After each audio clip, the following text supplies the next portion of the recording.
আজ 15 মে 2026, রোজ শুক্রবার। Dose and potency group আয়োজিত অনলাইন ক্লাসে সকল পার্টিসিপেট ডক্টরসগণ এবং শিক্ষার্থীবৃন্দকে সাদর আমন্ত্রণ ও শুভেচ্ছা রইল। আশা করি আল্লাহর মেহেরবানিতে সবাই ভালো আছেন। আমাদের আজকের ক্লাসটির সঞ্চালিকার দায়িত্বে আমি ডক্টর খাদিজা আক্তার মায়া, আর ক্লাসটি সার্বিক পরিচালনার দায়িত্বে আছেন ডক্টর আব্দুর রহিম সাহেব। আজকের ক্লাসে রেমেডি ফসফরাস তুলনামূলক আলোচনা, আর রেমেডিটি আলোচনা করবেন আমাদের অত্যন্ত প্রিয় স্বনামধন্য চিকিৎসক ও গবেষক জনাব ডক্টর নাজমুল ইসলাম স্যার। স্যারকে সবার পক্ষ থেকে অনেক অনেক শুভেচ্ছা ও অভিনন্দন রইল। ক্লাসের শুরুতে আমরা কোরআন তেলাওয়াত দিয়ে শুরু করব, আর কোরআন তেলাওয়াত করবেন ডক্টর ইকবাল হোসেন। আপনি শুরু করতে পারেন। শোনায় চলে যাব। আমাদের সম্মানিত স্যার যদি প্রস্তুত থাকেন, স্যারকে অনুরোধ করা গেল, স্যার আপনি ক্লাসটি শুরু করতে পারেন। প্লিজ স্যার, আপনি শুরু করুন। জি, অসংখ্য ধন্যবাদ ম্যাম। সম্ভবত মায়া ম্যাম সংক্ষেপে। প্রথমে কৃতজ্ঞতা প্রকাশ করছি মহান রাব্বুল আলামিনের, এবং সেই সাথে ধন্যবাদ জানাচ্ছি আমাদের আব্দুর রহিম স্যারকে যে ডোজ এন্ড পটেন্সি গ্রুপে আমার আলোচনা দেওয়ার জন্য।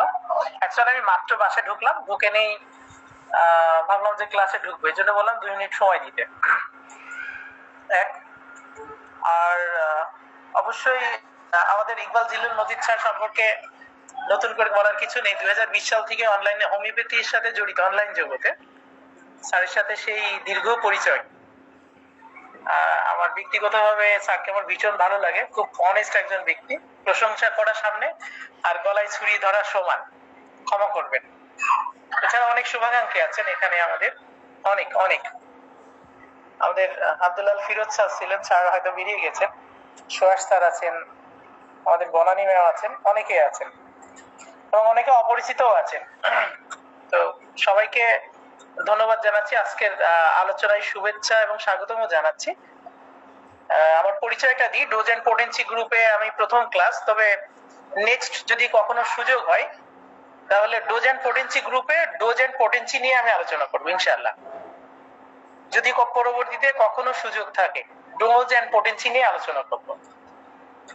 তো যাই হোক, আমি আমার পরিচয়টা দিই। আমি ডাক্তার নাজমুল, আমার বাসা ঝিনাইদহ, খুলনা বিভাগের অন্তর্গত, এবং আমি হোমিওপ্যাথির সাথে 2005 সাল থেকে জড়িত, দীর্ঘ 21 বছর আছে। অর্থাৎ আমার বয়সের থেকে অর্ধেকের থেকেও বেশি সময় আমি হোমিওপ্যাথির সাথে জড়িত।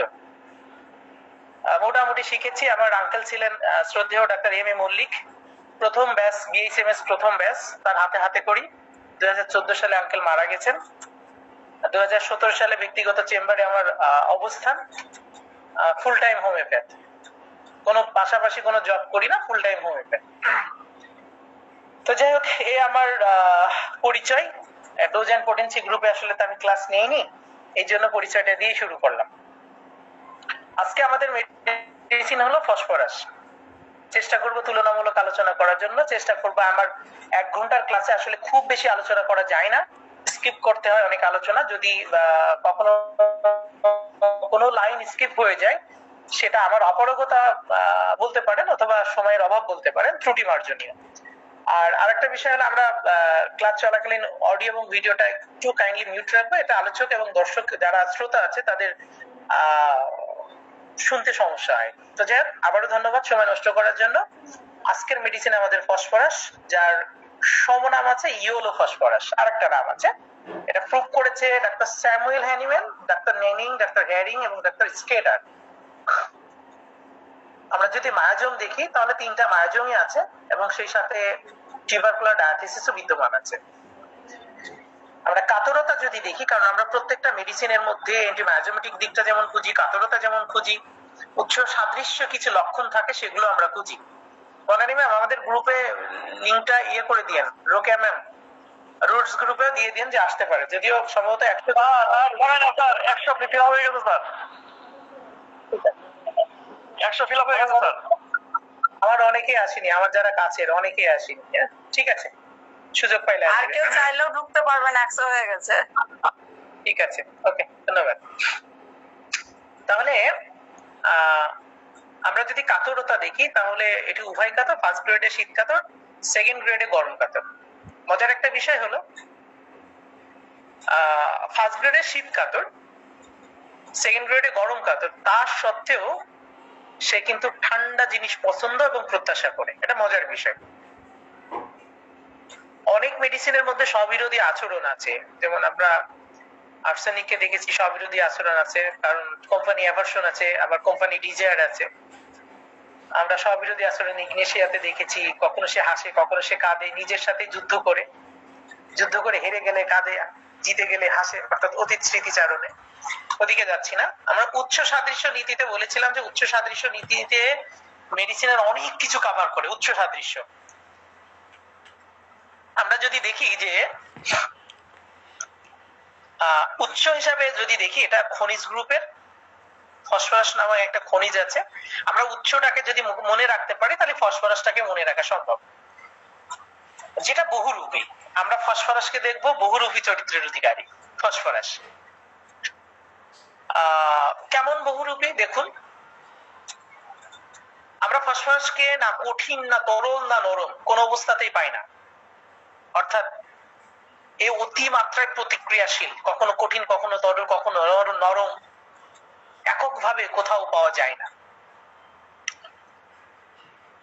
ফসফরাসকে আবার মুক্ত অবস্থায় পাওয়া যায় না। ফসফরাস কখনো নিজে জ্বলে, কিন্তু জলে দ্রবীভূত হয় না। দেখুন, একটা বিচিত্রময় চরিত্রের অধিকারী। ঠিক অনুরূপ ভাবে ফসফরাসের রোগীদের মধ্যে আপনি চরিত্রের বিচিত্রতা খুঁজে পাবেন। ফসফরাস দেখতে কিছুটা বিভিন্ন বর্ণের হয়ে থাকে। বললাম যে কখনো তরল, কখনো নরম, কখনো বা কঠিন। এই জায়গাটাতে ফসফরাসের চারিত্রিক যে লক্ষণটা আছে, এইখানে আপনি কি খুঁজে পাবেন? তার মধ্যে বহুরূপী চরিত্র খুঁজে পাবেন, এবং সেই সাথে বহু রূপের আকৃতি, গঠন আকৃতিতে আপনি খুঁজে পাবেন। ধরুন দেখতে কেমন সে, মোমের মতো সাদা, এসিড ফস আছে, ফসফরাস আছে, চাইনা আছে, ফেরাম গ্রুপের মেডিসিন আছে। দেখতে কেমন যেন একটু সাদাটে ফ্যাকাশে ভাব, রক্ত স্বল্পতার যে জায়গাটা আছে।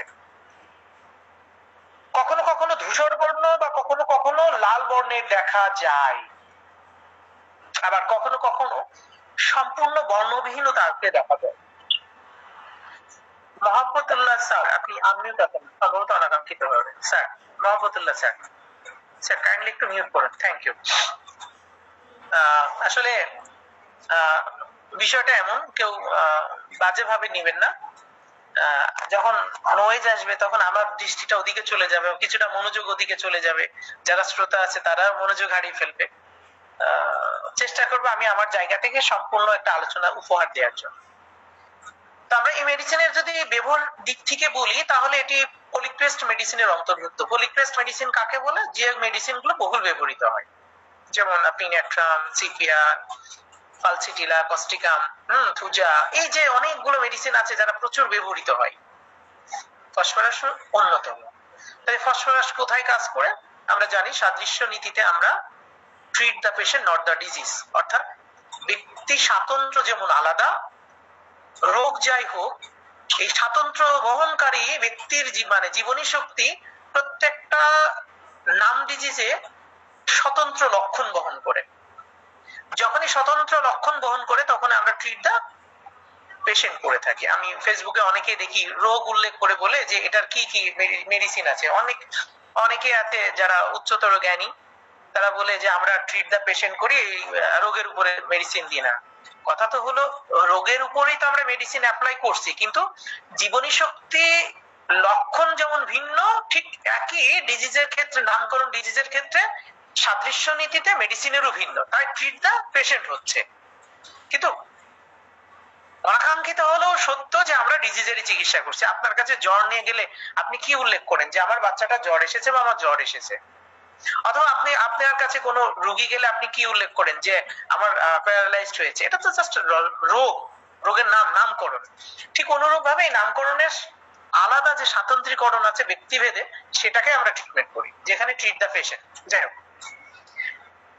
ক্ষমা করবেন যদি কোনো ভুল তথ্য উপস্থাপন করে থাকি, অবশ্যই নিজ গুণে ক্ষমা করবেন এবং পরবর্তীতে সেটা সংশোধন করে দিবেন। আমি শিখতে প্রস্তুত আছি।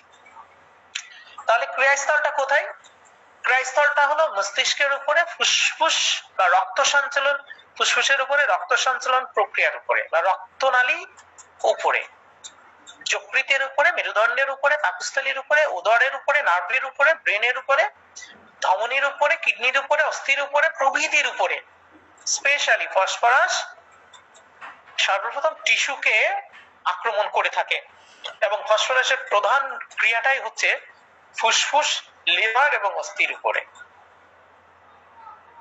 ফসফরাস। তো আমরা এট ফার্স্ট আমরা কি করি, আপনি যদি আপনার থার্ড আই যদি খুব প্রসারিত হয়, আপনি অ্যাজ এ হোমিওপ্যাথ, বিজ্ঞ একজন হোমিওপ্যাথ, আপনার উচিত প্রত্যেকটা লক্ষণকে, প্রত্যেকটা জায়গাকে গুরুত্ব দেয়া। অর্থাৎ আপনি একটা পেশেন্ট আসছে, তার দৃষ্টিভঙ্গি, তার বসার ভঙ্গি, কথা বলার ধরন, তার বিহেভিয়ার, সবকিছু যদি আপনি আয়ত্তে আনতে পারেন, দ্যাটস মিন আপনি মেডিসিন চিনতে আপনার জন্য খুব সহজ হয়ে গেছে। হ্যাঁ, খুব সহজ হয়ে গেছে। ঠিক আছে, তাহলে হ্যাঁ, তাহলে আমরা কি বললাম? তাহলে আমরা বললাম যে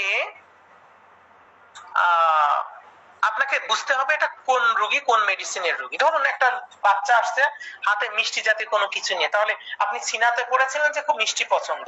ধরুন একটা বাচ্চা আসছে গালাগালি দিতে দিতে, আমার ভাষাগত ত্রুটি মার্জনীয়, আমি বোঝাতে চাই যে আমি যা বলছি তা যেন আপনারা বুঝতে পারেন। আমার কথা ছিল এটা, আমি যা বলছি আপনি যেন তা বুঝতে পারেন। তাহলে আমি বললাম একটা বাচ্চা আছে মিষ্টি হাতে করে নিয়ে সিনার পেশেন্ট হতে পারে, সিনার পেশেন্ট হতে পারে। একটা বাচ্চা আছে গালাগালি করতে করতে আসছে, ক্যামোমিলার পেশেন্ট হতে পারে। একটা বাচ্চা আছে কোলে চড়ে আসছে, এন্টিম ক্রুড হতে পারে, এন্টিম টার্ড হতে পারে, সিনা হতে পারে, ক্যামোমিলা হতে পারে। একটা মহিলা আসছে তার যৌনতাকে প্রদর্শন করা নিয়ে, হাইসিমাস হতে পারে, প্লাটিনাম হতে পারে, স্টামোনিয়াম হতে পারে।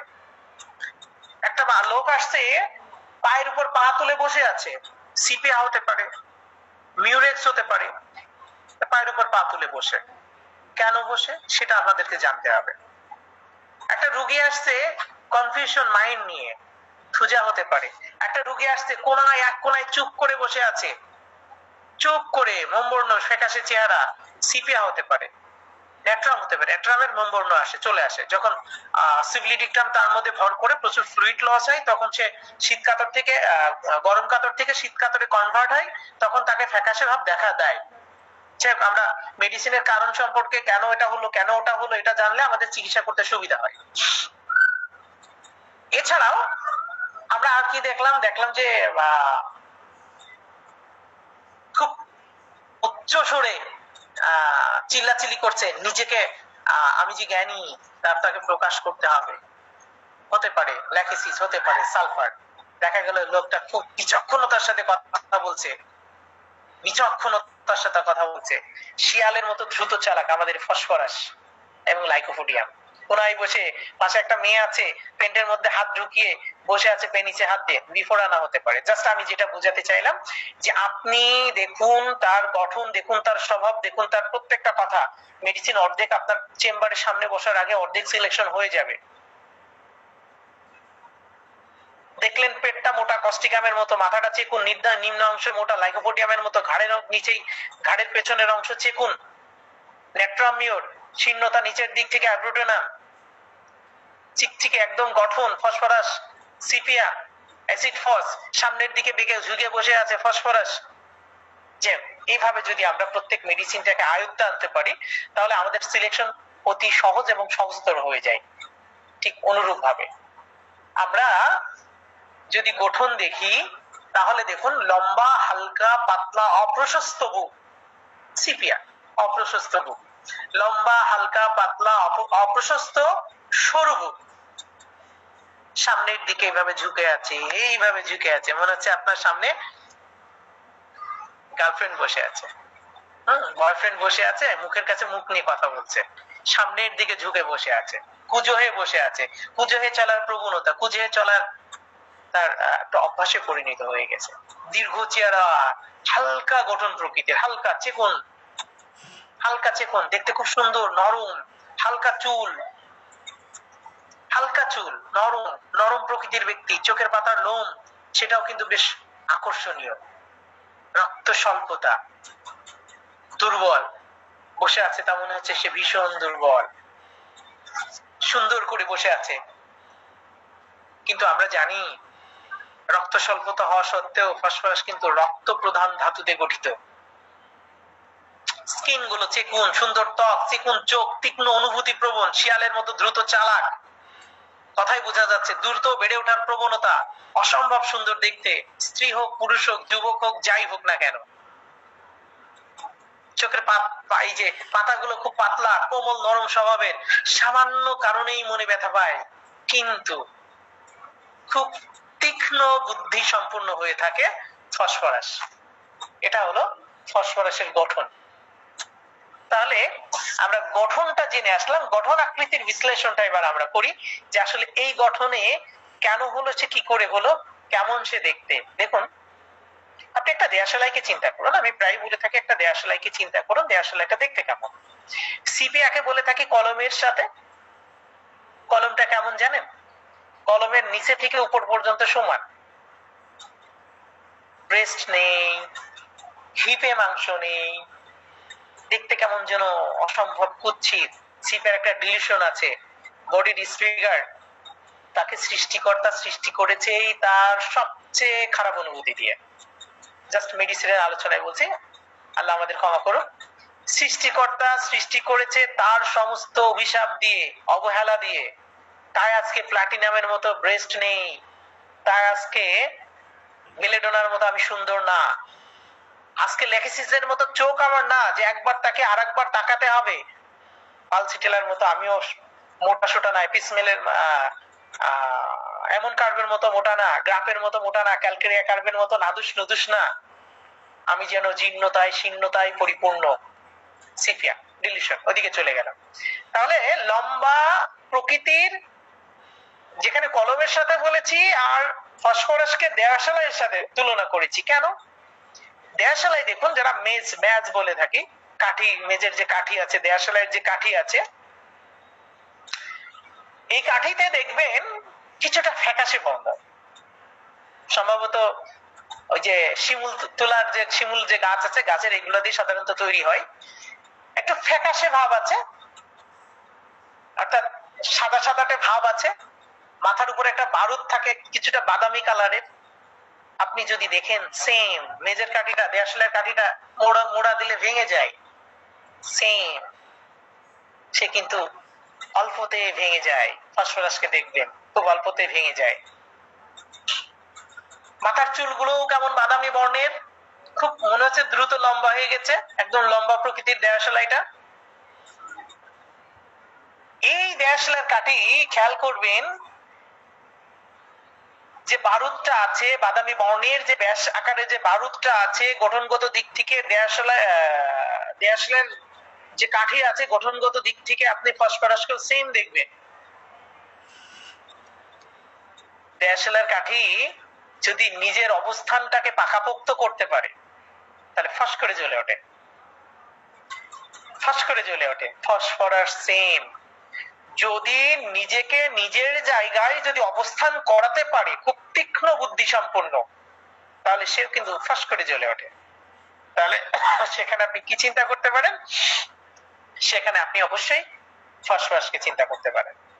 মেবি আমার আলোচনার কথা শোনা যাচ্ছে, তাই না? কারো ডিস্টার্ব হচ্ছে? কেউ বিরক্ত হলে আলোচনা হচ্ছে, থ্যাংক ইউ। কেউ আলোচনা শুনতে বিরক্ত হলে আমাকে জানাবেন, স্কিপ করব। আমি সাধারণত ভেঙে ভেঙে আলোচনা করার চেষ্টা করি। কি কারণে করি? যে আমি যা বলছি আপনাকে তা বুঝতে হবে, আর আপনি যদি না বোঝেন তাহলে সেই চাইনিজ ভাষা অংচুং পাং বলে দিলে তার হচ্ছে না, যেটা আমি নাই বুঝলাম আপনি তার বুঝছেন না। তাহলে আপনাকে বুঝতে হবে আমি আসলে কি বুঝাতে চাইছি, এটা আমার মুখ্য উদ্দেশ্য। তাহলে আব্দুল্লাহ আল ফিরোজ স্যার, আসসালামু আলাইকুম স্যার। আমি আপনাকে বলেছিলাম আপনি সেই সময় বেরিয়ে গেছিলেন স্যার। স্যার থাকলে কথা আলোচনা করা তো কষ্টসাধ্য আরো। আচ্ছা যাই হোক, আমরা তাহলে তার গঠন আকৃতির বিশ্লেষণটা আমরা দেখেছি। স্বভাবজাত লক্ষণ যদি আমরা দেখি কি কি আছে স্বভাবজাত লক্ষণে, স্বভাবজাত লক্ষণে আমরা দেখবো যে এরা অস্থির প্রকৃতির, এরা খুব ভীষণ অস্থির প্রকৃতির, চঞ্চল স্বভাবের, এক মুহূর্তে কোথাও সে স্থির থাকতে পারে না। দেখুন, টিউবারকুলোসিস এবং সোরিটাম যদি তার মধ্যে বিদ্যমান থাকে তাহলে সে অবশ্যই অস্থির প্রকৃতির হবেই। মায়াজম কম বুঝি, যতটুকু বুঝি ততটুকু বলবো। তাহলে সে অবশ্যই অস্থির প্রকৃতির থাকবেই, যেহেতু আমরা 3টা মায়াজম এবং টিউবারকুলার ডায়াথিসিস তার মধ্যে পেয়েছি। সে কোথাও স্থির ভাবে বসে থাকতে পারে না, স্বভাবজাত লক্ষণ। খুব সহজে সম্পর্ক তৈরি করতে পারে, স্বভাবজাত লক্ষণ। মজার একটা বিষয় হলো খুব সহজে সম্পর্ক তৈরি করতে যেয়ে এরা পুরাতন সম্পর্ককে অবজ্ঞা করে। যেমনটা সম্পর্ক খুব দ্রুত তৈরি করতে পারে, ঠিক তেমনটা দ্রুত সম্পর্ক নষ্টও করতে পারে, দ্রুত সম্পর্ক তৈরি করতে চেয়ে। তাহলে আমরা দেখলাম যে এরা সম্পর্ক তৈরি করতে স্বভাবজাত লক্ষণে খুব পটু, খুব সহজে সম্পর্ক তৈরি করতে পারে। বাচ্চার মধ্যে কেউ একজন যাচ্ছে, খুব করে সম্পর্ক তৈরি করে ফেলিয়েছে। কেউ একজন বাচ্চা কাঁদছে, তাকে কোলে নিয়েছে, কোলে নিয়ে তার সাথে খুব সুন্দর সম্পর্ক তৈরি করে ফেলেছে। প্রয়োজনে নিজের টাকা দেবে, পয়সা দেবে, সিট দেবে, মিষ্টি দেবে, চিপস দেবে, টাকা না থাকলে ধার করে এনে দেবে, ধার করতে না পারলে কিছু একটা কিছুতেই সে করবে, তবু সে সম্পর্ক তৈরি করবে। আপনি অবশ্যই ফসফরাসের মধ্যে এই লক্ষণটা খুঁজে পাবেন, স্বভাবজাত লক্ষণে। অন্ধকারে সে ভয় পায়, অন্ধকারে তো অনেক মেডিসিন ভয় পায়। অন্ধকারে সে ভয় পায়, একাকিত্বে সে ভয় পায়। আসলে তাকে যদি প্রশ্ন করেন যে আপনি অন্ধকারে ভয় পান কেন, একা থাকলে ভয় পান কেন, এটা জাস্ট লক্ষণ যে অন্ধকারে ভয় পান কেন। ন্যাট্রামেও অন্ধকার সে ডিজায়ার করে, কিন্তু অন্ধকারে সে ভয় পায়। একা থাকতে আর্সেনিক অ্যালবে ভয় পায়, কিন্তু একা থাকতে আর্সেনিক ডিজায়ার করে। আচ্ছা, তাহলে আর পালসিটিলা চাই তার আশেপাশে সবাই থাকুক, সঙ্গ পছন্দ করে। তাহলে ফসফরাসের রোগীকে যদি বলেন আপনি অন্ধকারে কেন ভয় পান, কেন একা থাকলে ভয় পান, কেন একা থাকতে পারেন না, কেন অন্ধকারে একা থাকতে পারেন না, প্রশ্ন স্বাভাবিক আসতে পারে, কারণ ওটা লক্ষণ আর লক্ষণের পিছনের কারণ। তাহলে তাকে জিজ্ঞাসা করুন বলে যে আমি অন্ধকারে বা আমি একা থাকলে আমার চিন্তা ভাবনা প্রখরতা আমার নিয়ন্ত্রণের বাইরে চলে যায়, আমি নিয়ন্ত্রণ করতে পারি না আমার চিন্তা ভাবনাকে। চায়নার পেশেন্ট রাত্রিকালীন একা হলে যখন সে বিছানায় শুয়ে পড়ে তখন তার চিন্তার প্রখরতা বৃদ্ধি পেতে থাকে, এতটাই বৃদ্ধি পেতে থাকে, কার কিভাবে ক্ষতি করা যায়, কার মারা যায়, কার জরিমানা ধরা যায়, কার ধ্বংস করা যায়, খুব নেগেটিভ চিন্তা করে চায়না। চায়নাকে এই জায়গায় মনে রাখার জন্য আমি প্রায় বলে থাকি বিগত দিনের যে সমাজপতিরা ছিলেন, সমাজের যারা যে নেতৃত্ব দিতেন, তারা অধিকাংশই চায়নার রোগী। কারণ একা একা বসে কার ক্ষতি করা যায়, কার কিভাবে ক্ষতি যারা করা যায়, এই ফোন দিয়ে আঁকতে থাকে। ফসফরাস বলছে আমি একা থাকলে, অন্ধকারে থাকলে আমার চিন্তা ভাবনার প্রখরতা এত বেশি বৃদ্ধি পায় আমি নিজেকেই নিয়ন্ত্রণ করতে পারি না, তাই আমি অন্ধকার এবং একা থাকতে ভয় পাই। সেই সাথে সংখ্যাপূর্ণ জীবন তাদের মধ্যে আপনি খুঁজে পাবেন। কি পাবেন? সংখ্যাপূর্ণ জীবন, আশঙ্কিত মনোভাব, সংখ্যাপূর্ণ জীবন। আর্সেনিক অ্যালবের আছে সংখ্যা। আর্সেনিক অ্যালবের কোথায়? আর্সেনিক অ্যালবের সংখ্যাটা হলো আমি অসুস্থ হলে মারা যাব। তার একটা বাজে একটা ধারণা আছে যে কোনো রোগী সারে না, যে রোগী হোক সেই রোগে আমি মারা যাব। এই কারণে তার মধ্যে একটা সবসময় আশঙ্কা থাকে। এই আশঙ্কার পেছনে যদি আপনি কারণ জিজ্ঞাসা করেন তাহলে আর্সেনিক অ্যালব বলবে যে আমি নিরাপত্তাহীনতায় ভুগি। নিরাপত্তাহীনতায় ভুগি। নিরাপত্তাহীনতায় কি নিয়ে ভোগে? স্বাস্থ্য নিয়ে। ব্রায়োনিয়ার মতো অর্থ নিয়ে নয়। লাইকোপোডিয়াম অর্থ লুভি হয়ে থাকে, সঞ্চয়ী মনোভাব ব্রায়োনিয়াম থাকে, শঙ্কিত মনোভাব থাকে, আশঙ্কা পরায়ণ মন থাকে, নিরাপত্তাহীনতায় ভোগে আর্সেনিক অ্যালব। আর ফসফরাসের রোগীকে দেখেছি একা থাকলে তার শঙ্কিত মনোভাব, আশঙ্কা পরায়ণ মনোভাব, নিজেকে নিয়ন্ত্রণ হারা হওয়ার মনোভাব বেশি হওয়ার কারণে সে সবসময় কোম্পানি ডিজায়ার করে। আর্সেনিকাল অসুস্থতা থেকে কেউ তাকে সাহায্য করতে পারে সেই সূত্র ধরে আর্সেনিকাল পালচেটিরা আমাকে সবাই প্রাধান্য দিক সেই সূত্র ধরে, তার চারিপাশে সবাই থাকুক, মা থাকুক, বাপ থাকুক, সবাই আমার দিকে তাকিয়ে থাকুক, আমি উফ করে উঠলে সবাই দৌড়িয়ে আসুক, হ্যাঁ, আমার চোখে পানি দেখলে সবাই দৌড়িয়ে আসুক। অ্যাকচুয়ালি পালসিটিলাকে একটা সময় এসে কেউ দাম দেয় না। তাহলে আশঙ্কাপূর্ণ স্বভাব যার মধ্যে বিদ্যমান থাকে, যার কারণে সে সবসময় একা থাকতে চায় না, লোকজন পরিবেষ্টিত থাকতে পছন্দ করে। কখনো কখনো অ্যাব্রোটেনাম, ন্যাট্রামিওর, সিপিয়া, ইগনেশিয়া এদের মতো উদাসীন স্বভাবেরও হয়ে থাকে। কখনো কখনো sulphur, lachesis, natrum mur, sepia, anacardium, antim crud, cina, chamomilla এদের মতো কখনো কখনো সে বদরাগীও হয়ে থাকে স্বভাবজাত লক্ষণে। তাহলে সেখানে আপনি যদি তার স্বভাবজাত লক্ষণে এগুলো খুঁজে পান, তাহলে অবশ্যই সেখানে আপনি কি চিন্তা করতে পারেন? সেখানে অবশ্যই ফসফরাসকে চিন্তা করতে পারেন। আব্দুর রহিম স্যার, আমাদের লিঙ্ক কি 1 ঘন্টার জন্য? জি স্যার। লিঙ্ক কি 1 ঘন্টার জন্য মোবাইল থেকে দিছেন? না স্যার, এটা তো আনলিমিটেড স্যার। Thank you. তাহলে একটু স্লো আলোচনা করছি, হ্যাঁ? 1 ঘন্টার লিঙ্ক হলে আমি 1 ঘন্টার মধ্যে সমস্যা নেই স্যার। চেষ্টা করবো 1 ঘন্টার মধ্যে শেষ করতে। আচ্ছা, আমরা যদি তার পছন্দের খাবারে যাই, আমরা বলেছিলাম ফার্স্ট গ্রেডে শীত কাতর, সেকেন্ড গ্রেডে গরম কাতর। শীত কাতর হওয়া সত্ত্বেও সে কিন্তু ঠান্ডা খাবার পছন্দ করে। তার মানে ঠান্ডা খাবার তার পছন্দ, লবণ তার পছন্দ, মিষ্টি তার পছন্দ, টক তার পছন্দ।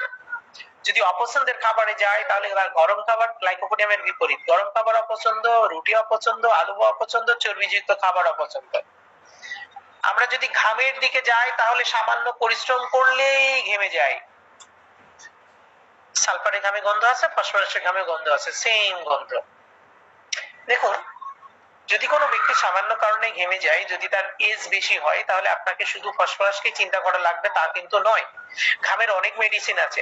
এছাড়া বডিতে প্যাথোলজিক্যাল কোনো চেঞ্জ আসতে পারে, হতে পারে তার কোলেস্টেরল বৃদ্ধি পেতে পারে, হতে পারে তার ওজন বৃদ্ধি পেতে পারে, হতে পারে সে ব্যক্তি জীবনে খুব অলস, ক্যালকেরিয়া কার্ভের মতো খুব অলস, একটু পরিশ্রম করলে তাই ঘেমে যাচ্ছে।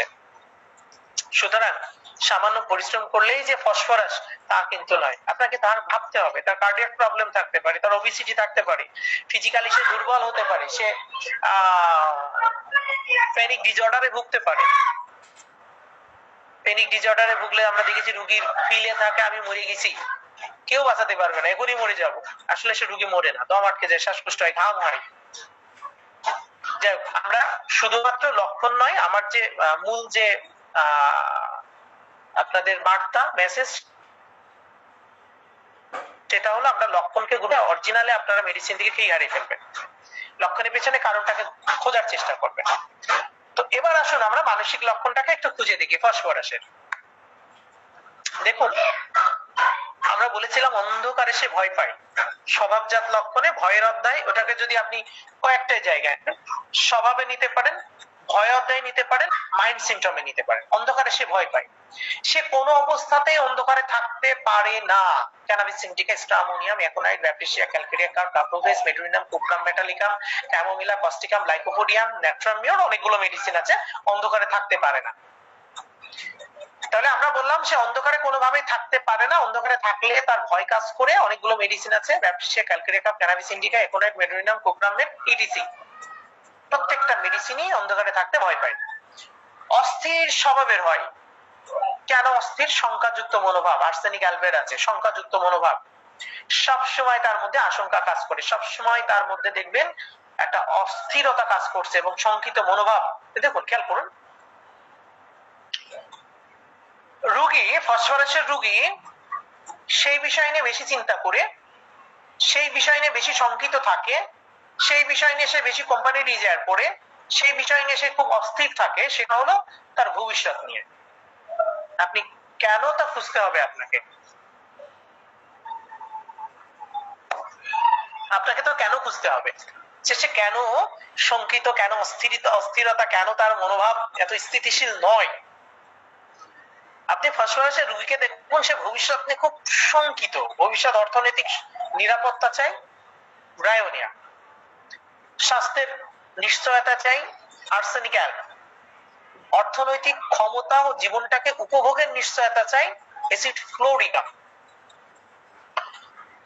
ভবিষ্যতে আমি আমার সমস্ত দায়িত্ব পালন করব এবং আমার দায়িত্ব পালনের সক্রিয় অরাম। এই যে শঙ্কিত মনোভাব কোন জায়গাটায় কেন, সেটা যদি আপনি খুঁজতে পারেন তাহলে আপনার সিলেকশনটা রাইট হবে। তো যাই হোক, আমরা যেদিকে যাচ্ছিলাম, যে কথাগুলো বলছিলাম, সেটা হলো যে ফসফরাসের রোগীর মধ্যে দেখবেন তার অস্থিরতা, তার সংখ্যাযুক্ত মনোভাব, তার কোম্পানির ডিজায়ার যে জায়গাটা আছে সেটা হলো ভবিষ্যৎ চিন্তা নিয়ে।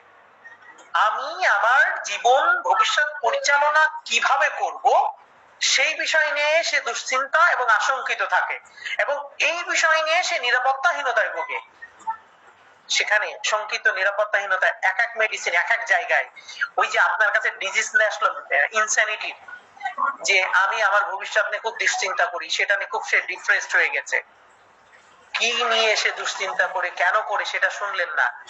ভবিষ্যৎ নিয়ে দুশ্চিন্তা করলো, ফসফরাসের একটা আলোচনা শুনেছিলাম, ফসফরাস দিয়ে দিলেন। যদি স্বাস্থ্য নিয়ে হয় তাহলে ফসফরাস কাজে দিবে, যদি অর্থ নিয়ে হয় তাহলে কাজে দিবে, মেবি দিবে না। তাহলে আমরা তার মধ্যে নিরাপত্তাহীনতা ভবিষ্যতে সেই বিষয়টা খুব দারুণ ভাবে ক্লিয়ার করে, এবং এই ধরনের রোগীর যেমন রক্ত শূন্যতা আছে তেমন মানসিক শূন্যতাও আছে, মানসিক লক্ষণ। দেখুন, শুধু কি মন শূন্যতা, তার ফিলে মাথার মধ্যে শূন্য, বুকটা শূন্য, বুক ফাটা শূন্য, সবকিছু শূন্য, শূন্যতায় পরিপূর্ণ, অবসাদে ভুগতে থাকে। আমি তাহলে এই জায়গা থেকে আপনাদের একটা লাইন নিলাম, যে সে অবসাদগ্রস্ত থাকে, অবসাদে ভুগতে থাকে। ফসফরাস কেন? তার মানসিকতায় শূন্য, তার ব্রেনটাকে শূন্যতায় পরিপূর্ণ, তার সবকিছুতেই শূন্যতায় পরিপূর্ণ। সে অবসাদে ভুগতে থাকে শূন্যতার ফলে, যার কারণে দেখবেন এই শূন্যতার কারণে সে একা থাকতে পছন্দ করে না, শূন্যতার কারণে, এবং ওই যে বললাম যে প্রখরিত হয় তার চিন্তা ভাবনা, একা থাকলে উৎকণ্ঠা তৈরি হয়, কারণ তার নিজেকে নিয়ন্ত্রণ করার ক্ষমতা থাকে না। তাহলে ফসফরাস একা থাকতে পছন্দ করে না, একা থাকলে তার মধ্যে উৎকণ্ঠা বৃদ্ধি পায়, স্থিরতা বৃদ্ধি পায়, নিজেকে নিয়ন্ত্রণ করতে পারে না, উৎকণ্ঠা বৃদ্ধি পায়। আর্সেনিক, ড্রোসেরা, মেজোরিয়াম, জিঙ্কা মেটালিকাম, অনেকগুলো মেডিসিন আছে যারা একা থাকলে উৎকণ্ঠা বৃদ্ধি প্রাপ্ত হয়, এক একজন এক এক জায়গায়। আলো এবং শব্দে সব বিষয়ে সে প্রচন্ড অনুভূতি প্রবণ। কে? ফসফরাস। দেখুন, আপনি তাকে যদি প্রশ্ন করেন আলো এবং শব্দে আপনি কেন এত অনুভূতি প্রবণ, কারণ আমরা ফসফরাসকে দেখেছি যে তার সক্রিয় মানসিকতা, সব ব্যাপারে সে খুব সচেতন, একটা বিষয়ে না। পুরনো সম্পর্ককে সে কখনো ধরে রাখতে পারে না। কেন জানেন?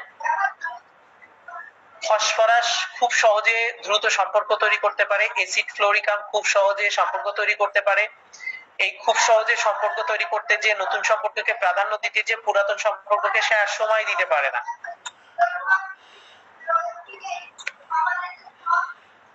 তাহলে সে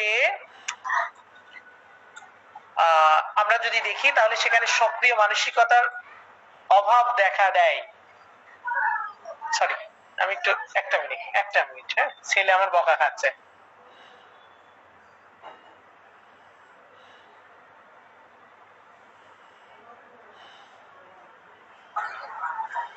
আচ্ছা, তাহলে আমরা যদি দেখি যে এই স্পর্শ মানে অনুভূতি প্রবণ সেই জায়গাটা আমরা দেখছি সক্রিয় মানসিকতার। ছেলে দুষ্টুমি করছে তাই একটু বকা খাচ্ছে, এই জন্য আর কি স্কিপ করলাম। তাহলে আমরা এই জায়গাতে আরেকটা বিষয় খেয়াল করলাম যে সে খুব দরদি মানসিকতার হয়ে থাকে, অন্যের দুঃখে কাঁদে। আসুন এবার ফসফরাসের একটা ইন্টারনাল জায়গায় ঢুকি। খুব দরদি হয়ে থাকে। আসলে দরদ, আলসিটলা কি খুব দরদি? স্বার্থপর। ফসফরাসও কিন্তু স্বার্থপর, বেশ দরদি মনোভাব দেখি, অন্যের দুঃখে কাঁদে, কষ্টিকাম আছে, অন্যের দুঃখে এসে কান্না করে সাহায্য করতে চায়, নাইট্রিক অ্যাসিড আছে, সাহায্য করতে চায়, জায়গাটা আলাদা। ফসফরাস হয় অর্থ দিয়ে সাহায্য করে, শ্রম দিয়ে সাহায্য করে, বুদ্ধি দিয়ে সাহায্য করে, টাকা না থাকলে ধার করে সাহায্য করে। আচ্ছা, ফসফরাসের সাথে স্ববিরোধী একটা জায়গা আছে, লাইকোপোডিয়াম। আপনি ফসফরাস ও লাইকোপোডিয়ামকে যদি ফসফরাস, লাইকোপোডিয়াম, ব্রায়োনিয়া এদেরকে যদি কোথাও দাওয়াতে নিয়ে যান, তাহলে লাইকোপোডিয়াম বসবে ওই কোনার টেবিলে। খেয়ালে রাখুন, লাইকোপোডিয়াম সবার আগে বসবে, বসে কোনায় চলে যাবে, তারপরে হয়তো ব্রায়োনিয়া যাবে, তারপরে যাবে ফসফরাস। কেন যাবে? ফসফরাস দরদি মানসিকতা না, 41-এ দরদি না, যাবে 41-এ দরদি না, 41-এ অন্যের দুঃখে কাঁদে, 41-এ অন্যের দুঃখে কাঁদে না, 41-এ সাহায্য করতে চাই না, নিঃস্বার্থ ভাবে না। প্রত্যেকটা কথার ভিতরের মিনিংটা হলো নিঃস্বার্থ ভাবে সে এগুলো কোনো কিছুই করে না। যেমন পালচিটিলা কান্না করে না স্বার্থ ছাড়া, কস্টিকাম স্বার্থ ছাড়া আপনার উপকার করে না। কস্টিকাম খুব দরদি, কস্টিকাম লিডারশিপ চায়, নেতৃত্ব চায়, আপনাকে নিয়ন্ত্রণে আনতে চায়। লাইকোপোডিয়াম আপনাকে নিয়ন্ত্রণে আনতে চায়, আপনার উপরে নেতৃত্ব প্রকাশ করতে চায়। ফসফরাস বিপদে পড়লে আপনার কাছ থেকে সাহায্য কামনা করবে, তাই সে দরদি হয়ে থাকে, তাই সে অন্যের দুঃখে কাঁদে, অন্যকে সাহায্য করে, অর্থ দিয়ে, শ্রম দিয়ে, সময় দিয়ে, বুদ্ধি দিয়ে আপনাকে সাহায্য করবে। তাহলে সেখানে আপনি কি চিন্তা করতে পারেন? সেখানে অবশ্যই আপনি ফসফরাসকে চিন্তা করতে পারেন।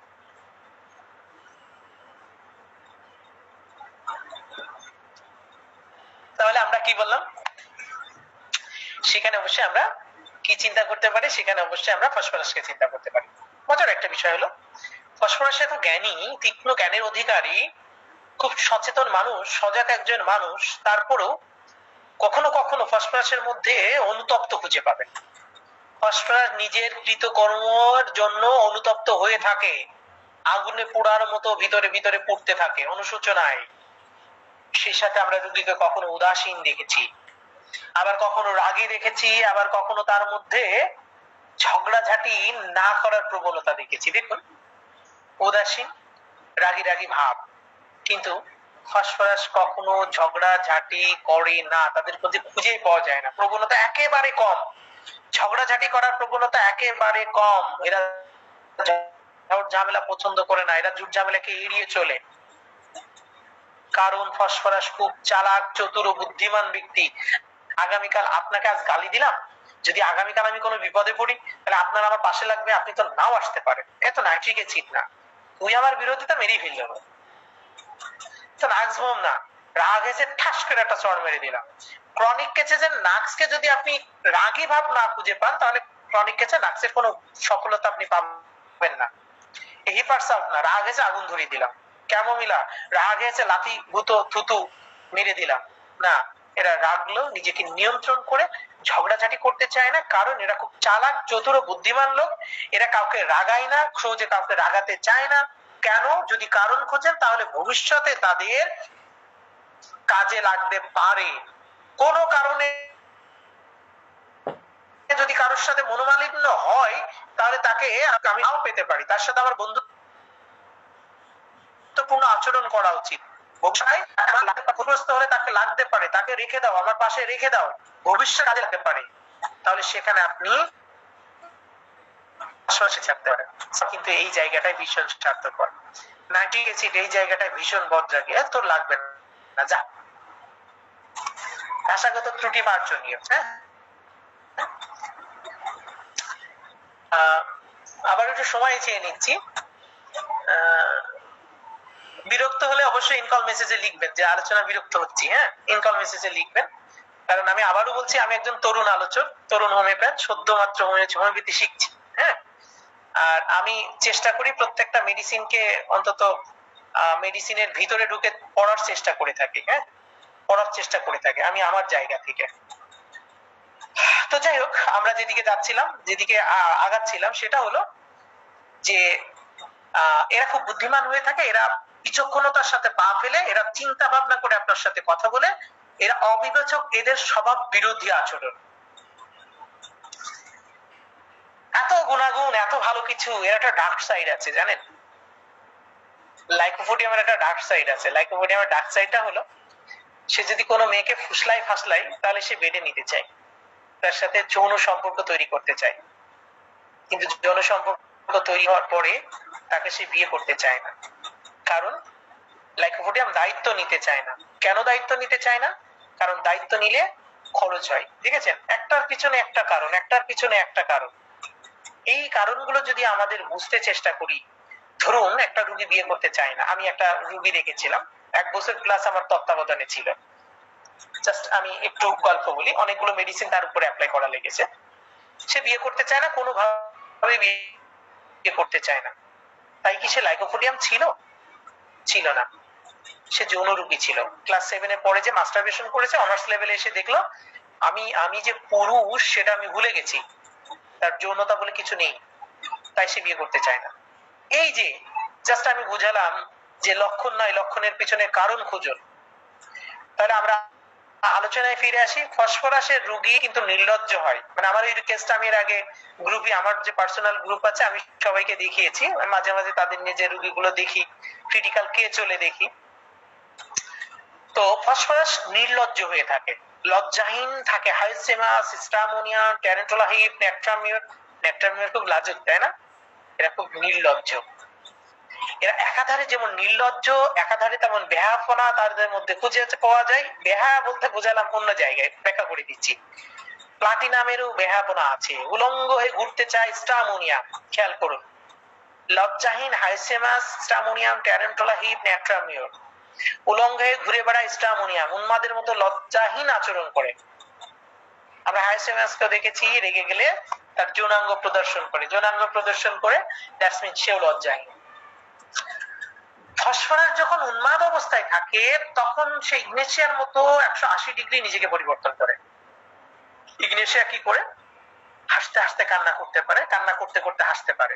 আচ্ছা, অ্যাকচুয়ালি হাসতে হাসতে কান্না করা, কান্না করতে করতে হাসি, এই যে আমরা অনেক আলোচকের কাছে শুনে থাকি যে নিজেকে 180 ডিগ্রি পরিবর্তন করতে পারে, হাসতে হাসতে কান্না, কান্না করতে করতে হাসি, কেন সে করে? দেখুন, ধরুন একটা বিয়ের অনুষ্ঠানে আছেন আপনি। আমার আলোচনাটা একেবারে নবীনদের জন্য, একটা ভেঙে ভেঙে করছি, যারা নতুন হোমিওপ্যাথিতে, সিনিয়র যারা আছেন ক্ষমা করবেন, কারণ এগুলো তাদের সবারই জানা। ইগনেশিয়া একটা বিয়ের অনুষ্ঠানে আছে, ধুমধামাক্কা চলছে, আয়োজন চলছে, হ্যাঁ, ধুমধামাক্কা গান বাজা চলছে। ঠিক ওই সময়ে তার খুব কান্না পাচ্ছে, সে কাঁদছে, অঝরে কাঁদছে, চুপচাপ অঝরে কাঁদছে। কেন? ওই মুহূর্তে তার স্মৃতিচারণে এসেছে তার গার্লফ্রেন্ড যে কথা দিয়েছিল সেই কথা সে রাখতে পারিনি। বাবা বলেছিল তুই মেয়েকে বিয়ে করলে আমার মরা মুখ দেখবি। ব্যাস, ইগনেশিয়া মাথাতে ভার বহন করতে পারে, সে পারুক আর না করুক, মুখে মেনে নেয়, অন্তরে মানতে পারে না, কান্না করে। ঠিক সেম টাইমে হঠাৎ মনে পড়লো গার্লফ্রেন্ড আমাকে জড়িয়ে ধরেছিল, উষ্ণ গরম অনুভূতি, তার চুলের স্মেল, তার বডির স্মেল আমাকে খুব বেশি আগ্রহী করে তুলেছিল তার প্রতি। বা কাঁদতে কাঁদতে সে হাসি শুরু করে দিল। অ্যাকচুয়ালি এটাই তাই, কাঁদতে কাঁদতে সে কেন হাসি করে? তাহলে আমরা যেটা বললাম 180 ডিগ্রি পাল্টে খেতে পারে ইগনেশিয়ার মতো। ফসফরাসও সেম। ফসফরাসের একটা দারুণ জায়গা আছে, দেয়া এবং নেওয়া, স্নেহের বিনিময়ে। স্নেহ, আমি জাস্ট মাইন্ড সিমটম নিয়ে আলোচনা করছি। স্নেহের বিনিময়ে স্নেহ, ভালোবাসার বিনিময়ে ভালোবাসা, নমনীয়তা আচরণের বিনিময়ে নমনীয়তা, এবং সে সব জায়গায় মনোভবতা, নমনীয়তা, স্নেহ, ভালোবাসা সব জায়গায় প্রকাশ করতে চায়। কিন্তু কখনো কখনো দেখবেন যে কোথাও মানবিকতার কাজ করার সুযোগ নেই, মহানুভবতা দেখানোর সুযোগ নেই, স্নেহ ভালোবাসা দেখানোর সুযোগ নেই, তবুও সে সুযোগ তৈরি করতে সর্বদা সচেষ্ট থাকে আমাদের ফসফরাস। উদ্দেশ্য একটাই, সে দায়িত্ব না থাকলেও দায়িত্ব পালন করে, দায়িত্ব গ্রহণ করতে চায়। উদ্দেশ্য একটাই, নিজেকে চাই দেয়া বা মহৎ বলে নিজেকে উপস্থাপন করা। বা এই স্মতারা ম্যাম সম্ভবত স্মত আইডিতে ম্যাম মনে আনমিউট আছেন। এই মহত্বর মধ্যে আমি আপনার সাথে সম্পর্কটাকে ভালো রাখা, জাস্ট এইটুকু। আপনাকে ভবিষ্যতে আমার কাজে লাগতে পারে, আমি বিপদে পড়লে আপনাকে আমার কাজে লাগতে পারে, সেই জায়গা থেকে তার সাথে মহানুভবতার পরিচয় দেখানো। এবং তাহলে আমরা দেখলাম প্রচুর অনুভূতি প্রবণ, প্রচুর অনুভূতি শক্তি তার মধ্যে বিদ্যমান থাকে। আরেকটা জায়গায় ফসফরাস এতটা অনুভূতি, তীক্ষ্ণ অনুভূতি সম্পন্ন, যেমন দেখুন ওপিয়ামের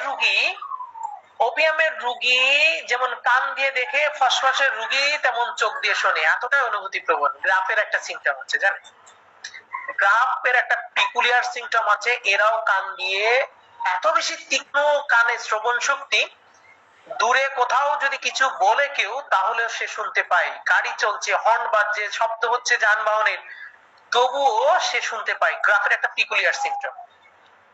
যাই হোক, তাহলে অপিয়ামের রোগী যেমন কান দিয়ে দেখে, ফসফরাসের রোগী তখন চোখ দিয়ে শোনে, অর্থাৎ চোখ দিয়ে সে বুঝে ফেলতে সে কি বলছে। এতটা অনুভূতি প্রবণ আমাদের ফসফরাসের রোগীর মধ্যেও দেখেছি। অর্থাৎ ফসফরাস চোখ দিয়ে তার দেখার একটা প্রবল ক্ষমতা আছে, তাহলে সেখানে আপনি ফসফরাসকে চিন্তা করতে পারেন। এছাড়া ফসফরাস তীক্ষ্ণ স্মৃতি শক্তি সম্পন্ন, মানবিকতার পরিচয়, মনোভবতার পরিচয়ে ফলে। এই যে খেয়াল করুন, একটা নারীকে ফাঁদে ফেলার মধ্যে অনেকগুলো গুণ থাকা দরকার, ফসফরাসের সব আছে। হ্যাঁ, আপনাকে ডোন্ট মাইন্ড, একটা নারী ওই যারা অ্যালান পিসের বডি ল্যাঙ্গুয়েজ বইটা পড়ে থাকেন, অ্যালান পিসের বডি ল্যাঙ্গুয়েজ বইটা আপনারা যারা পড়ে আছেন বা পড়েন, হোমিওপ্যাথিতে আমার মনে হয় যারা হোমিওপ্যাথি পড়েন তাদের অ্যালান পিসের বডি ল্যাঙ্গুয়েজ বইটা আপনার পড়া উচিত। এটা আমার ব্যক্তিগত ধারণা। আমি মাঝে মাঝে পড়ি, সুযোগ পাইলে পড়ি। কেন পড়ি? কারণ আমরা ফিজিক্যাল সিমটমে, স্বভাবজাত লক্ষণে, মানসিক লক্ষণে আমাদের খুব গুরুত্ব বহন করে। তা আপনি কিভাবে দাঁড়িয়ে আছেন, কিভাবে কথা বলছেন, কিভাবে কর্মমর্দন করছেন, কিভাবে আপনার পাটা কোথায় দাঁড় করে রেখেছেন, হ্যাঁ, আপনার হাতটা কোথায়, আপনার চোখটা কোথায়, আপনার ভুরুটা কোথায়, আপনার কথা বলার সময় ঠোঁটটা কোথায়, এই যে মেডিসিনের যে জায়গাগুলো আছে, মাইন্ড সিমটম, স্বভাবজাত লক্ষণ, এটা আপনাকে কিঞ্চিত সাহায্য করলেও করবে। অ্যালান পিসের বডি ল্যাঙ্গুয়েজ বইটা কিঞ্চিত সাহায্য করলেও করবে, যেখানে ছিলাম। তাহলে এই একটা মেয়েকে পটাতে গেলে, ডোন্ট মাইন্ড ভাষাগত দিক থেকে, আমি আবারও বলছি, ভাষাগত দিক থেকে আমি আঞ্চলিক ভাষা ব্যবহার করতে বেশি স্বাচ্ছন্দ্য বোধ করি। তাহলে আপনি দেখলেন যে একটা মেয়েকে প্রশংসা করতে হবে, ফসফরাস তাই। একটা মেয়েকে ট্রিট দিতে হবে, ফসফরাস তাই। একটা মেয়েকে হেল্প করতে হবে, ফসফরাস তাই। অর্থ দিয়ে হোক, সময় দিয়ে হোক, বসে আছি যে সিটে, যে আসনে, সেই আসনটা দিয়ে হোক, যাই হোক না কেন, এর ফলে ফসফরাসের প্রেমে মেয়েরা খুব বেশি পড়ে। ফসফরাস অনায়াসে মেয়েদেরকে প্রেমের ফাঁদে ফেলতে পারে, যদিও তাকে আমার ওয়াইফ শুনছে আর হাসছে, হ্যাঁ, কিছু মনে করার দরকার নেই। যাই হোক, উনিও হোমিওপ্যাথি 3rd ইয়ারে পড়ে। হ্যাঁ, আমার ওয়াইফ এবার 3rd ইয়ারে কুষ্টিয়া হোমিওপ্যাথিক মেডিকেল কলেজে, তাকে ভর্তি করে দিয়েছি। যাই হোক, তাহলে আমরা দেখলাম যে এই পরিচয়ের গুণে ফসফরাস খুব সহজে একটা মেয়েকে প্রেমের ফাঁদে ফেলে। দেখুন, যখনই মেয়েটাকে প্রেমের ফাঁদে ফেলতে পারে তখনই কিন্তু ওই যে লাইকোপোডিয়ামের একটা কথা বলেছিলাম, ডার্ক সাইড চলে এসেছে। এসিড ফ্লোর না, যে আমি তোর সাথে যৌনতা পাবো না, ইটস ওকে, তোর দূর থেকে তোর ব্রেস্টটা স্পর্শ করে দেখবো, ভাষাগত দিক থেকে ডোন্ট মাইন্ড, মনে রাখার জন্য। এ সেলিনিয়াম না, মনে মনে যৌন ক্ষুধা পূর্ণ করবো। এ ফসফরাস ঠান্ডা মাথায় আপনাকে প্রেমের ফাঁদে ফেলবে। যেই প্রেমের ফাঁদে ফেলবে, আপনি তখন তার নির্লজ্জতা, তার বেবিচারী, তার ভণ্ড, তার প্রণয়ন প্রবণতা, তার উলঙ্গ নগ্ন মানসিকতা সবকিছু খুঁজে পাবেন, সবকিছু খুঁজে পাবেন। বৃদ্ধ বয়সেও ফসফরাস একটা নাবালিকা মেয়ের প্রেমেও পড়তে পারেন, একটা মেয়ের মতো। একটা বালিকাকে পাওয়ার লোভে সে লোভ সামলাতে পারে না, তার ভিতরে দেয়াশালার কাঠির মতো জ্বলতে থাকে, অ্যাসিড ফ্লোরিকামের মতো। যখন তার মধ্যে এই ডার্ক সাইডটা চলে আসে, নগ্নতায়, বেবিচারিতায়, ভণ্ড প্রণয়তায় প্রবণ হয়, তখন তার ডার্ক সাইডটা সামনে চলে আসে। তখন আমরা কি চিন্তা করতে পারি? তখন আমরা ফসফরাসকে চিন্তা করতে পারি। প্রশ্ন হলো, এত সিমটম কি আদৌ লাগে? মাইন্ড সিমটমটা শেষ করছি, এত সিমটম কি আদৌ লাগে? আসলেই লাগে, অনেক সময় লাগে। যাই হোক, আমরা মেডিসিনের যখন যেটা পড়বো ওতপ্রোতভাবে পড়ার চেষ্টা করবো। আমি চেষ্টা করি, আমি যদি 10টা মেডিসিন জানি আমি বলতে পারি আমি 10টা মেডিসিনের চেষ্টা করেছি, আমি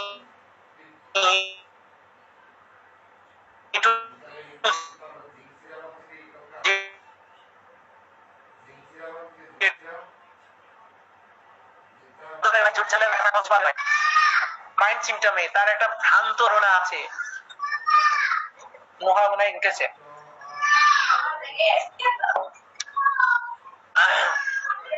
মাইন্ড সিমটমে তার একটা ভ্রান্ত ধারণা আছে, সেটা হলো পুলিশ তাকে অনুসরণ করছে এবং তাকে খুঁজে বেড়াচ্ছে। এটা একটা ভ্রান্ত ধারণা। আরেকটা ভ্রান্ত ধারণা আছে যে কেউ তাকে দেখছে, তাকে অনুসরণ করছে, কেউ তাকে উকি মেরে ধারণা করছে বা তাকে খুঁজে বেড়াচ্ছে, এটা তার ভ্রান্ত ধারণা। তাহলে সেখানে চিন্তা করতে পারি, সেখানে অবশ্যই আমরা ফসফরাসকে চিন্তা করতে পারি। অ্যাকচুয়ালি চেম্বারে অনেক বক বক করেছি, ইভেন এসে আপনাদের সাথে বক বক করছি। আর আমার বিপিটাও রিসেন্ট খুব হাই, গতকালকে 140/90 ছিল। অলরেডি আমার মনে হচ্ছে যে আমার সমস্যা তৈরি হচ্ছে। যে আমি আলোচনা চালিয়ে যাচ্ছি শেষ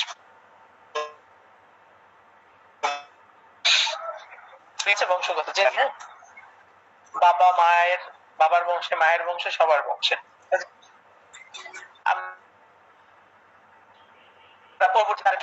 সেটা হলো ফসফরাসের মানে প্রথম শ্রেণীর যে লক্ষণগুলো আছে। তাহলে আমরা বললাম ঠান্ডা খাওয়ার প্রতি তীব্র আকাঙ্ক্ষা আছে ফসফরাসের রোগী, কিন্তু ঠান্ডা পানি খেলে কি তার সহ্য হয়? না। ঠান্ডা পানি খাওয়ার প্রতি প্রবণতা আছে, ঠান্ডা পানি খাইলে পাকস্থলীতে যাওয়া পর্যন্ত, গরম হওয়া পর্যন্ত সে সহ্য করতে পারে। যে পানিটা গরম হতে শুরু করে, যে ঠান্ডাটা গরম হতে শুরু করে তখন তার সহ্য হয় না, বমি করে তা বের করে দেয়। আর্সেনিক তার বিপরীত। আর্সেনিক পাকস্থলীতে জ্বালা আছে কিন্তু গরম পানিতে উপশম আছে। আর ফসফরাস জ্বালার যন্ত্রণা ঠান্ডায় উপশম, আর আর্সেনিক জ্বালা যন্ত্রণা গরমে উপশম। এছাড়া অ্যাবডোমিনাল পার্টে জ্বালা আছে, আইরিস ভার্স, ক্যালকেরিয়া কার্ভ, নাক্সভোম, হ্যাঁ, লাইকোফোডিয়াম, কোয়াশিয়া আমারা, ক্যালকেরিয়া কার্ভ, অনেকগুলো মেডিসিন আছে। রুবিনিয়া, ক্যাপসিকাম, অনেকগুলো মেডিসিন আছে। যাই হোক, আমরা খুব বেশি তুলনায় যাব না, অলরেডি 10:51 বাজে। সবার ধৈর্যের একটা ব্যাপার আছে। লবণ খাওয়ার প্রতি তীব্র আকাঙ্ক্ষা বা অস্বাভাবিক আকাঙ্ক্ষা বিদ্যমান থাকে। লবণ মানে ন্যাট্রামিয়র, লবণ মানে ন্যাট্রামিয়র না, লবণ মানে ন্যাট্রামিয়র, লবণ মানে নাইট্রিক অ্যাসিড, লবণ মানে আর্জেন্টাম নাইট্রিকাম, লবণ মানে নাইট্রিক অ্যাসিড, লবণ মানে কস্টিকাম, লবণ মানে ফসফরাস। অনেকগুলো মেডিসিন আছে, তবে কিছু পার্থক্য আছে, সূক্ষ্ম সূক্ষ্ম পার্থক্য আছে। যেমন যে ন্যাট্রামিয়র লবণ পছন্দ করে, তবে চর্বি অপছন্দ করে ন্যাট্রামিয়র। আর্জেন্টাইটিকাম লবণ পছন্দ করে, সাথে মিষ্টি খাওয়ার একটা প্রবণতা আছে, মিষ্টিও পছন্দ করে, তবে মিষ্টি খেলে তার সহ্য হয় না। আর্জেন্টাম নাইট্রিকামের মিষ্টি খেলে তার সহ্য হয় না। নাইট্রিক অ্যাসিডের ক্ষেত্রে দেখবেন লবণের সাথে চর্বি খাওয়ার তীব্র আকাঙ্ক্ষা থাকে নাইট্রিক অ্যাসিডের। কস্টিকামে দেখবেন মিষ্টি অপছন্দ করে, তবে লবণ খাওয়ার প্রতি তার ভীষণ দুর্বলতা আছে। ন্যাট্রামে লবণ খাওয়ার প্রতি তার ভীষণ দুর্বলতা আছে, তবে ন্যাট্রাম লবণ পছন্দ করলেও চর্বি পছন্দ করে না। তাহলে সেখানে আপনি কি চিন্তা করতে পারেন? সেখানে অবশ্যই আপনি ন্যাট্রামকে চিন্তা করতে পারেন। তাহলে লবণ মানে ন্যাট্রাম নয়, লবণ মানে আর্জেন্টাম নাইট্রিকাম, লবণ মানে নাইট্রিক অ্যাসিড, লবণ মানে কস্টিকাম, লবণ মানে আমাদের ফসফরাস। ফসফরাসের একটা দারুণ সিমটম আছে। ফসফরাস গর্ভকালীন অবস্থায় সে পানি পান করতে পারে না। কেন পারে না? বমি হয়। তাহলে বমি হওয়ার প্রবণতা গর্ভকালীন সময়ে কলেচিকাম, আর্সেনিক্যাল, নাক্সভোম, ইপিকা, ফসফরাস, ইটিচি, অনেক মেডিসিন আছে। ফসফরাসের একটা পিকুলিয়ার সিমটম আছে, সে গর্ভকালীন পানি পান করলে বমি হয়। শুধু কি তাই, পানি দেখলেও তার বমি হয়। মজার একটা বিষয় বলি, আমার ইউজ এক্সপিরিয়েন্স নেই, এটা বইয়ের ভাষা, আমার ইউজ এক্সপিরিয়েন্স নেই, এটা একটা পিকুলিয়ার সিমটম বলতে পারেন। গর্ভকালীন রোগী তার পানি পান করতে পারে না, পানি পান করা তো দূরের কথা, পানি দেখলেও সে বমি করে ফেলায়। গোসল করার সময় চোখ বুজে গোসল করে। দেন আমরা ফসফরাসকে চিন্তা করতে পারি। জাস্ট একটু পানি ওয়েট।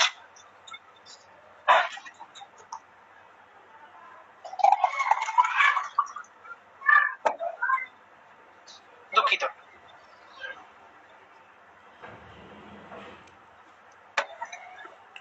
তাহলে আমরা বমি হওয়ার প্রবণতা খুঁজে পেয়েছি পানি দেখলে, প্রেগন্যান্সি অবস্থায়, ডিউরিং প্রেগন্যান্সি অবস্থায়। কিন্তু সে শুধু কি পানি খাইলে বমি করে না, পানি দেখলেও বমি করে। কথা বলার অনিচ্ছা আছে, কথা বলতে চায় না, একা থাকার একটা প্রবণতা আছে, অনীহা আছে, যেটা আমরা মাইন্ড সিমটমে বলেছিলাম, সে একা থাকতে চায় না। স্ববিরোধী আচরণ আছে, পড়াশোনা করতে অনীহা আছে, কাজ করতে অনীহা আছে, দৈনন্দিন কাজকর্মে অনীহা আছে, কথা খুব ধীরগতি সম্পূর্ণ বলে আমি যেমন ফার্স্ট বলছি ল্যাগেসিসের মতো সালফারের মতো, এমন সে নয়, ধীর গতি সম্পন্ন। আচ্ছা, মজার আর একটা লক্ষণ হলো যখন সে বিছানা থেকে উঠে দাঁড়ায় বা দাঁড়াতে চায় অথবা বসা থেকে উঠে দাঁড়াতে চায় তখন তার মাথা ঘোরে, এবং যদি তার মাথা ব্যথা করেও সে মাথা ব্যথাটা ফিরে আসে। নাক দিয়ে রক্তস্রাব বের হয়, নাক ফোলা থাকে এবং নাক ড্রাই থাকে। ফসফরাসের একটা দারুণ চিন্তা। যারা নাক দিয়ে রক্ত আসে তারা সাধারণত কি করে, বা রুগীকে শুয়াইয়ে দেয়। রুগীকে শোয়ায় না দিয়ে রুগীকে সামনের দিকে এভাবে ঝুঁকে রাখতে বলবেন, রক্ত পড়া বন্ধ হয়ে যাবে। যদি পেছনের দিকে ঝুঁকে থাকে তাহলে কখনোই রক্ত পড়া বন্ধ হবে না। তাহলে নাক দিয়ে তরল রক্তস্রাব বের হয়, নাক খোলা থাকে ও শুষ্ক থাকে। প্রচুর আলো কাতরতা আছে, আলো আতঙ্ক আছে, আলো সহ্য করতে পারে না বেলেডোনা। তবে যখন সে চোখ দুটি ছোট ছোট করে থাকে, ছোট ছোট করে থেকে চোখের মনিটাকে প্রসারিত করে, তখন সে ভালো দেখতে পায় আলোর মাঝেও। তার অ্যাবডোমিনাল পার্টটা শূন্যতা এবং দুর্বলতা অনুভব করে। শূন্যতা থাকলে আর্জেন্টাম নাইটিকাম অ্যানাকার্ডিয়াম পেইন থাকে, এমটি স্টমাক পেইন অ্যাগ্রাভেশন।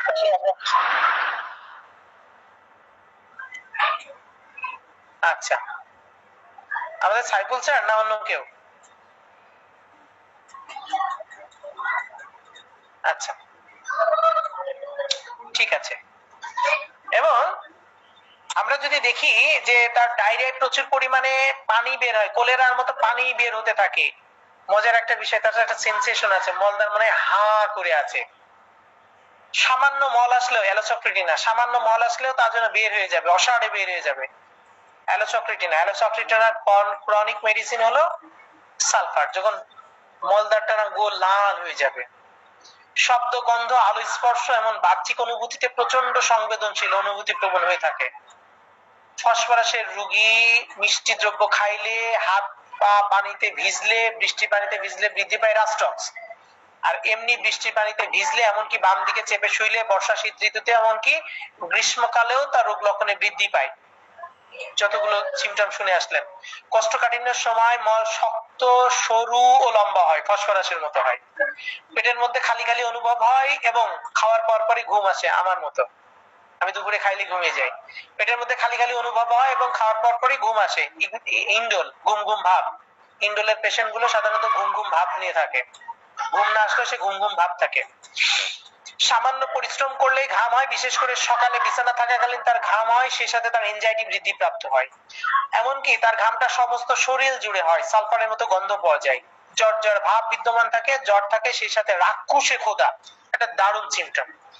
ফসফরাসের জ্বরের সাথে প্রচন্ড ক্ষুধা থাকে এবং সেই সাথে প্রচুর ঘাম হয়। জ্বর আসলে খেতে চায় না। আর ফসফরাসের রোগী জ্বর আসলে তার প্রচন্ড খিদে পায় এবং প্রচুর ঘাম হয়।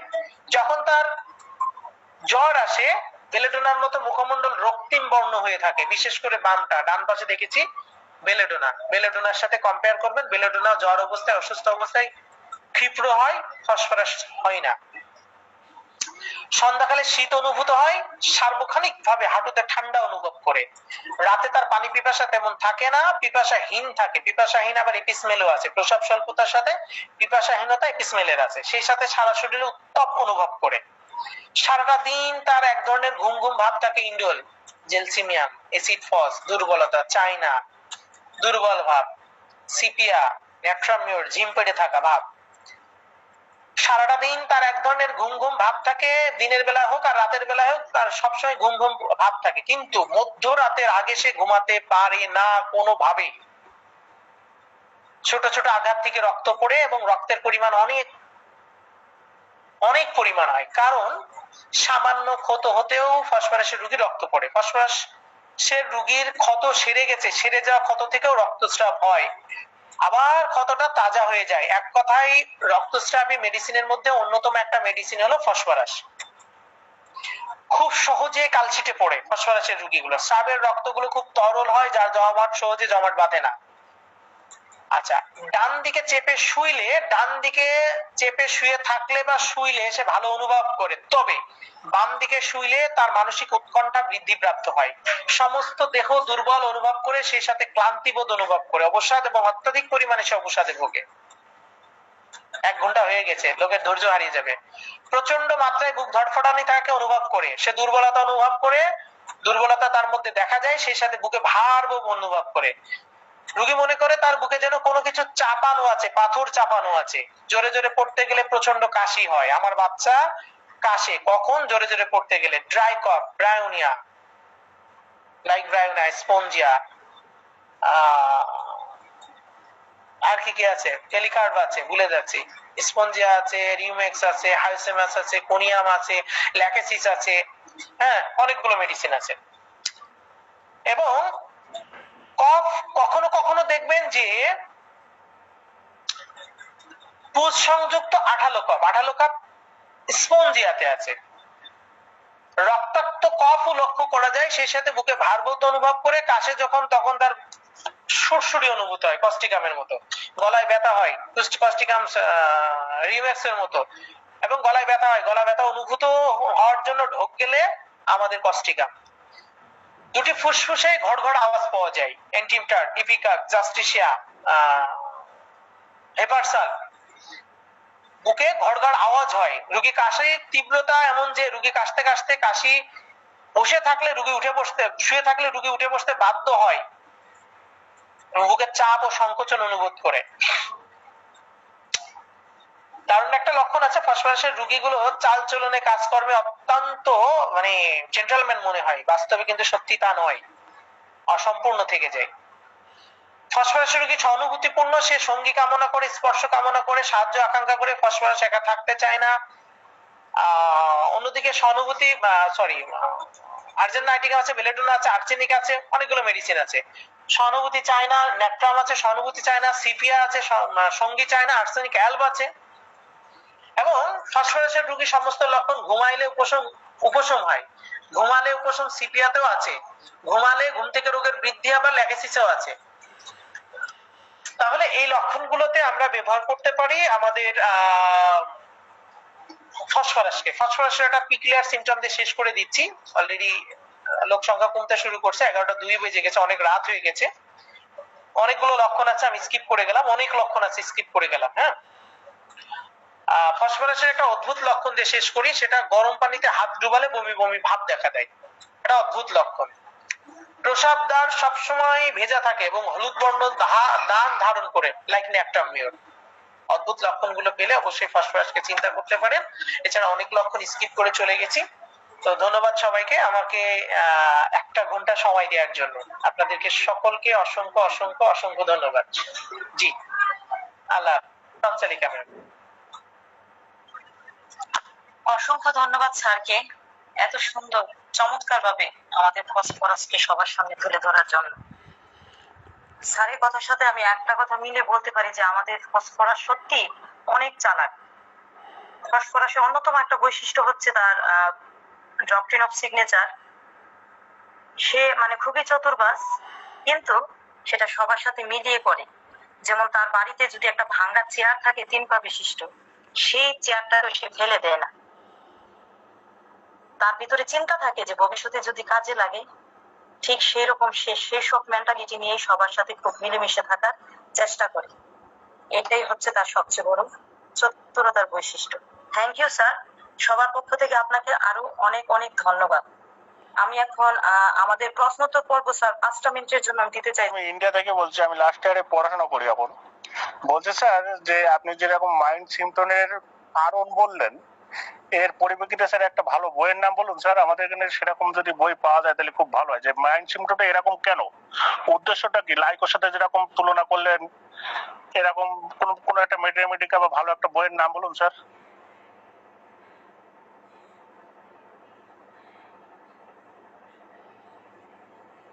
স্যার আপনি মিউট আছেন স্যার। একটা বই থেকে কখনো একটা সিম্পটম কালেক্ট করা খুব টাফ। আপনি রাজন শঙ্করন স্যারের বইটা পড়তে পারেন, আপনি বাংলার যদি আলাউদ্দিন স্যারের বইটা পড়েন। এছাড়া যে কোনো মাইন্ড মেথড, মাইন্ডের যে বইগুলো আছে, মাইন্ড মেথড আমি করি না, উল্লেখ হয়ে গেল, মাইন্ডের উপরে যেসব বইগুলো আছে, চ্যাপ্টার গুলো আছে, পড়ুন। এবং মেডিসিনের যে প্যাথোলজিক্যাল চেঞ্জ আসে যেসব বইগুলোতে, এগুলো পড়ুন, দেখেন আপনি নিশ্চয়ই পাবেন। এটা একটা বই থেকে কখনো সংগ্রহ করা যায় না। বুঝতে পেরেছেন স্যার? জি স্যার। ধন্যবাদ স্যার। আমি ধন্যবাদ বলতে স্যারকে। পারি আমার আলোচনাটা অতি শ্রুতি মধুর না, খুব ভালো হয় না, যদি খারাপ হয় তাহলে অবশ্যই ক্ষমাযোগ্য। স্যার আপনাকে অসংখ্য ধন্যবাদ, চমৎকার একটি